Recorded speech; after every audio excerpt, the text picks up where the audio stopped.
Assalamualaikum warahmatullahi wabarakatuh.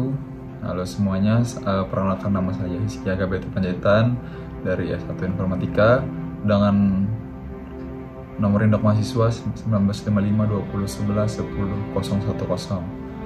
Jadi pada kesempatan kali ini saya akan mereview jurnal dengan tema tool forensik sebagai tugas ujian tengah semester saya pada mata kuliah forensik digital dengan dosen pengampu Bapak Kamarudin M.Com. Jadi yang pertama di sini saya akan mereview jurnal yang pertama dengan judul analisis forensik digital pada frozen solid state drive atau SSD dengan metode National Institute of Justice (NIJ). Di mana jurnal ini diterbitkan pada bulan Mei tahun 2018 dengan penulis Imam Priyadi, Rusidi Umar, Imam Mahfud Nasrullah, dan reviewer saya sendiri, di mana latar belakangnya itu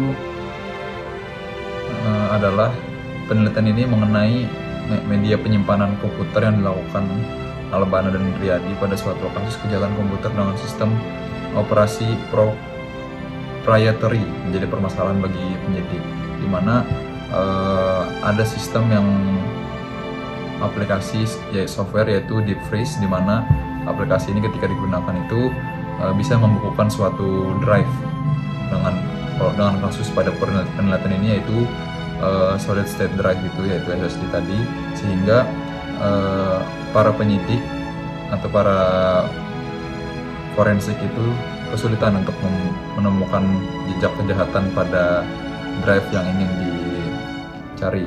Oleh karena itu tujuan dari jurnal ini yaitu adalah menganalisa media penyimpanan utama komputer yang dibutuhkan untuk mencari bukti kejahatan digital yang terdapat di dalamnya. Metode yang digunakan itu adalah National Institute of Justice, di mana metode ini menjelaskan bagaimana tahapan penelitian yang akan dilakukan sehingga dapat diketahui alur dan langkah-langkah penelitian secara sistematis sehingga dapat dijadikan pedoman dalam menyelesaikan permasalahan yang ada. Di mana metode ini memiliki beberapa tahapan. Yang pertama itu ada tahapan identification, yaitu tahap identifikasi. Ada tahap collection, tahap pengumpulan data. Yang ketiga ada tahap examination, itu tahap pemeriksaan. Yang keempat ada tahap analisis, yaitu untuk tahap meneliti. Dan yang terakhir itu ada tahap reporting, di mana tahap pelaporan, yaitu setelah barang bukti digital itu sudah melalui proses pemeriksaan dari analisis itu tadi. Kemudian hasil dari jurnal ini itu adalah di mana tidak semua file dapat direstorasi dengan baik karena struktur file dan data yang sudah rusak, serta catatan penggunaan komputer dan sejarah internet tercatat ketika fitur pembuku drive diaktifkan. Di mana ketika peneliti ini melakukan penelitian, mereka menggunakan ada 3 tools yang digunakan. Yang pertama itu ada tools OS Forensics, ada Autopsy, dan Window Hex. Itu adalah tools forensik yang digunakan, di mana setiap tools ini memiliki kekurangan dan kelebihannya masing-masing. Sehingga dari yang bisa disimpulkan, persentasi keberhasilannya itu hanya sebesar 28,7%.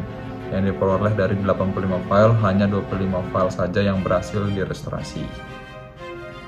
Selanjutnya saya akan melakukan presentasi pada review jurnal yang kedua, di mana judulnya adalah analisa dan perbandingan performa tools forensik digital pada smartphone Android menggunakan instant messaging WhatsApp.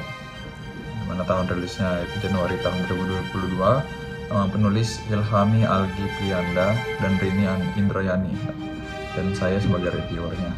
Dimana latar belakangnya di sini adalah yang kita ketahui teknologi pada saat ini itu berkembang pesat. Salah satunya dalam teknologi instant messaging, dimana teknologi instant messaging ini yang sering kita gunakan adalah saat ini WhatsApp. Namun pemanfaatan WhatsApp ini sendiri bukan hanya ada nilai positifnya, namun ada sisi negatifnya juga yang merugikan, di mana ada pelaku kejahatan yang menggunakan WhatsApp ini sebagai keuntungan mereka pribadi untuk memenuhi kebutuhan mereka. Ya, salah satunya seperti phishing. Itu bisa saja terjadi yang dilakukan oleh pelaku kejahatan, di mana mereka memberikan link, kemudian kalau kita menekan link tersebut dan mengikuti prosedur yang telah mereka melakukan skenario sedemikian rupa, maka kita akan tertipu olehnya. Oleh sebab itu, tujuan dari penelitian ini berfungsi untuk membantu pihak berwajib untuk mengungkap bukti kejahatan yang telah berusaha dihilangkan oleh pelaku kejahatan. Di mana metode ini menggunakan metode NIST atau National Institute of Standards and Technology. Di mana NIST ini merupakan salah satu standar resmi yang digunakan untuk proses investigasi forensik digital. Ada beberapa tahapan. Yang pertama collection, yaitu pengumpulan barang bukti.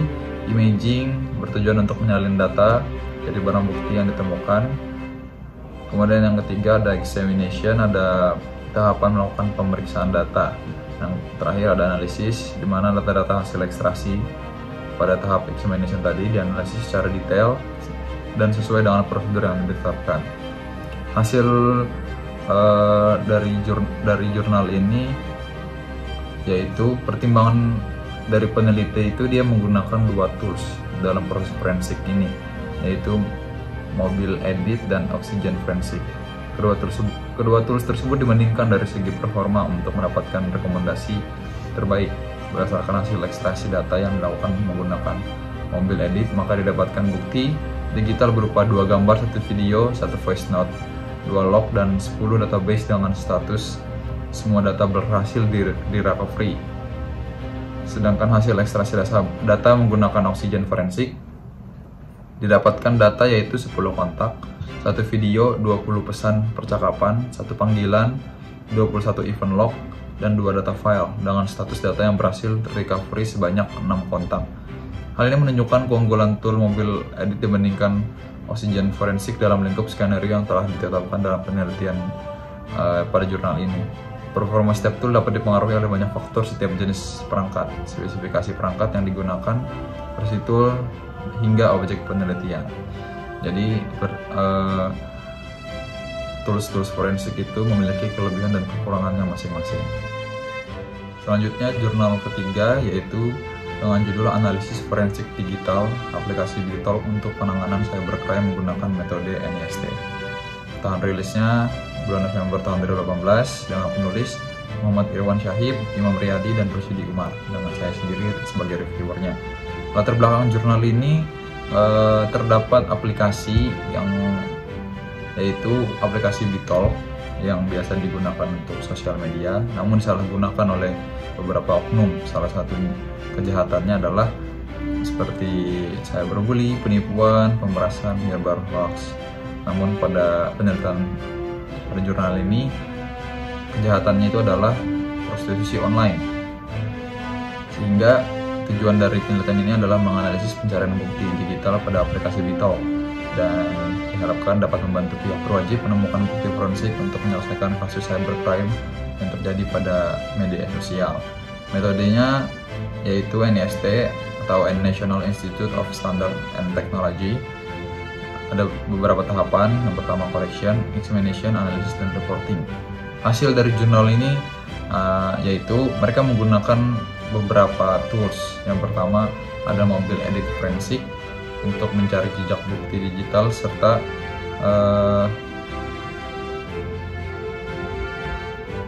oxygen forensik juga sebagai alat untuk mengangkat bukti digital pada smartphone. Dan penelitian di sini juga menggunakan aplikasi Kingroot untuk membantu proses routing pada Android.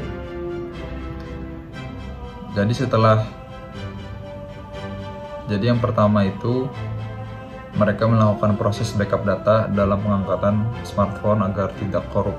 Jadi tools yang digunakan setelah melakukan backup adalah mobile edit forensik. Setelah itu melakukan examination. Tindakan ini bertujuan untuk menampilkan data yang telah di backup tadi untuk melihat bukti-bukti apa saja yang ada di dalam perangkat tersebut. Untuk hasil yang diharapkan dari penelitian ini adalah proses analisis bisa berjalan dengan baik dan mendapatkan barang bukti digital dari Bitalk pada smartphone Android yang digunakan sebagai objek penelitian. Dan yang terakhir, jurnal keempat yaitu dengan judul Analisis Forensik Aplikasi Dropbox pada Android menggunakan metode NIJ pada kasus penyembunyian berkas. Tahun rilisnya pada bulan September tahun 2020 dengan penulis Saleh Khalifah Saad, Sudi Umar, dan Abdul Fadlil, dengan saya sendiri sebagai reviewer. Latar belakang jurnal ini berkaitan dengan aplikasi Dropbox, di mana aplikasi Dropbox ini kemungkinan menjadi sarana penyimpanan untuk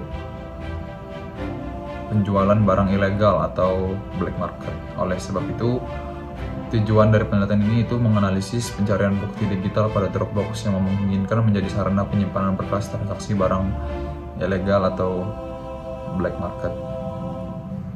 Metodenya National Institute of Justice atau NIJ, di mana memiliki beberapa tahapan. Yang pertama adalah tahap persiapan, yang kedua tahap pengumpulan data, yang ketiga tahap pemeriksaan, yang keempat adalah data analisis, dan yang terakhir adalah tahap pelaporan, di mana setelah melalui tahap analisis bukti digital yang diperoleh, kemudian pelaporan dari hasil analisis terdiri dari deskripsi dari kegiatan yang telah dilakukan dan dilaksanakan dalam proses investigasi.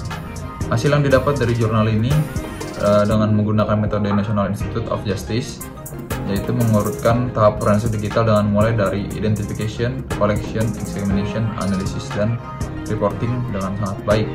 Dan pada penelitian jurnal ini mereka menggunakan dua tools, yaitu tools Oxygen Forensics dan Mobile Edit Forensic, di mana dari hasil kedua tools tersebut ada yang bisa membaca account pengguna media penyimpanan Google Drive, sisanya dari ekstensi file, dan jenis file yang bisa dibuka hanya dimiliki satu tool saja, yaitu Oxygen Forensic. Penggunaan tool forensik yang berbeda diharapkan bisa memberikan banyak informasi dari data hasil akuisisi, karena tool-tool forensik memiliki kekurangan dan keunggulan masing-masing. Sekian presentasi dari keempat jurnal yang sudah saya review. Apabila ada kekurangan atau kesalahan dalam saya menjelaskan dan berkata-kata, mohon dimaafkan. Sekian presentasi saya, terima kasih.